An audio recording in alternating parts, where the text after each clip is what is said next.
real thrill to talk with Mr. Showbiz, George Burns. Mr. Burns, let me just say that... Call me George. Call you George. Right. Be happy to. Let me just say that you're... Call you Mr. Burns. Let me say that you had a terrific special on earlier this week. Well, I'm glad you liked it. And you are absolutely one of my favorite, in fact, my favorite comedian. Well, good. You have a book out now, so let's talk about that. It's called Living It Up. It's called Living It Up. Oh, they still love me in Altoona. I wanted to ask you, where is Altoona? Altoona's in Pennsylvania. Little town of Pennsylvania. And basically you picked that name for... I played there, when I was very, very young, and I wasn't doing well, and I happened to be a hit in Altoona. They liked me there. That's the first time I ever did well. Uh-huh. So from then on, all my life, if I didn't do well, I'd say to myself, well, I don't care. They still love me in Altoona. You are, without a doubt, the spryest 80-year-old person I've ever seen. Do you explain in the book how you kept so young? Well, I think that the book tells you that. The book tells you that the most important thing is to get out of bed. That's the most, because of my age, you can't do anything in bed anyway. So you get, and if you can't get something that'll get you out of bed. Don't stay in bed because bed gets to be too comfortable. And if it takes a young girl to get you out, make a date with a young girl. If it takes a girl your age to get you out, make a date with her too. Of course, there are very few women my age. Mm-hmm. So, and the most important thing is the book tells you not to retire. That's for the birds. You retire. You don't relax. You collapse. Mm-hmm. And if you're going to retire to something that you even like doing more than what you're doing now. See, if I had to retire, I'd retire. I'd go into show business, and I am in show business. I've been retired all my life.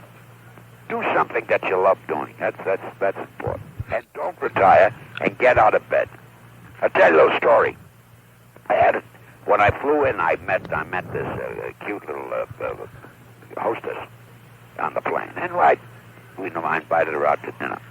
And that night I got up, I got dressed. And it just shows you that you got to get something that'll get you dressed. That's, and look good. Try to look good for your age. I got dressed, I looked good, I used my best aftershave lotion, and I put on a good tie and a good suit. And she was about 21 years old, I guess. And I looked as good as I can. I looked in the mirror, I said, maybe the girl's a little too old for me. Do you really date young girls? Of course I do. What's wrong with that? I take them to Jason's restaurant. They eat a very good dinner. It's a very fine restaurant. Mm-hmm. They sit in the corner where nobody disturbs them when they do their homework. If they get all A's, I take them out again. If they flunk, I take out their mothers. Do you ever take any home with you? Who? The girls? Yeah.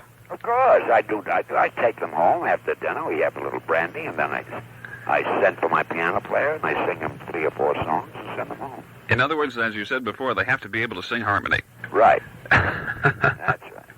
I read a book written by your manager. In fact, he was Jack Benny's manager, too. That was fine. And he told about your wonderful friend, Jack Benny.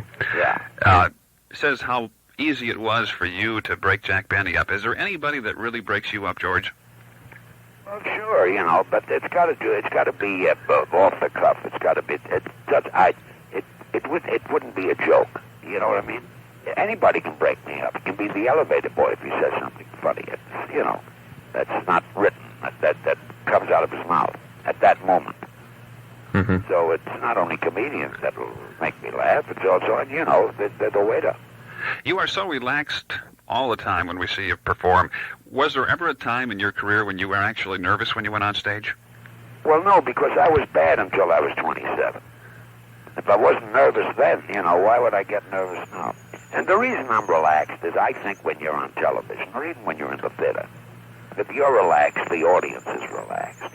When you go on television, if you talk fast, the audience eats fast. If they eat fast, they get indigestion. If they get indigestion, they watch somebody else. I don't want anybody to watch anybody else. Mm-hmm. I talk slow. I don't want to hurt my fans. You've had an album out not too long ago called Special Musical Trip with George Burns. You do keep busy. Oh, yeah. You've had I'll tell you something. Please read my book. I think I got a very, very funny book. Can I ask you one more question? Yeah. It was posed to Jack Benny, and I'd like to ask you, how would you most like to be remembered? the way you remember me now.